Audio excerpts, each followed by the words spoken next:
আলাইকুম। শুভ সকাল।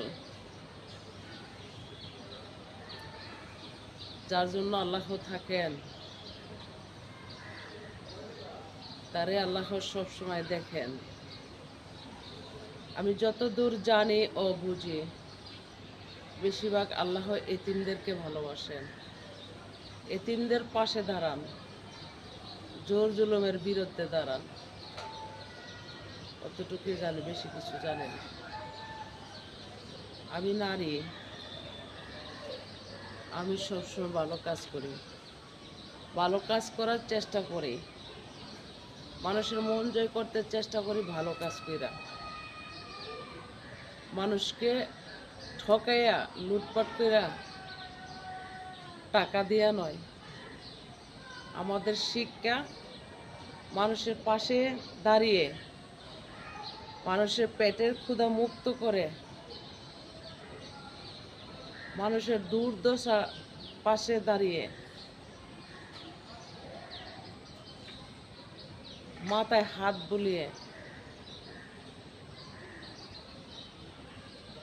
সেবা করে আমাদের কাজ। আর এমন কাজই কিন্তু আল্লাহ পছন্দ করেন। আল্লাহ কখনো জোর জুলুমবাজদেরকে পছন্দ করেন না, এটি বাস্তবে। জোর জুলুম যদিও ক্ষণিকের জন্য, সব সময়ের জন্য নয়। হঠাৎ জ্বর, হঠাৎ বৃষ্টি, আবার থেমে যায়। তো শুভ সকাল। কথা বাড়াতে চাই না। গতকালকে রাতে একটা মেসেজ দেখলাম, কারণ আমি কিছু কথা বলছিলাম দেশের স্বার্থে, মানুষ বাঁচানোর জন্য। মানুষের উপরে যে টর্চারিং নির্যাতন হচ্ছে আওয়ামী লীগ নেতাকর্মীর উপরে, তো বিবেক নাড়া দিচ্ছিল, কিছু কথা বলছিলাম। এই বলে মেসেজ আসছে, রাজনীতি বিজ্ঞাপন বৈষম্যহীন। তাহলে অনলাইনেও কিছু বলা যাবে না, চোখের সামনে মানুষ কুটটা কাটতে লাইলে, তাহলে কি?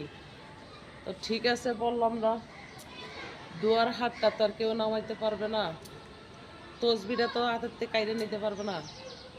অবশ্যই ভালো থাকবেন সকলে। খোদা হাফেজ। আসসালামু আলাইকুম।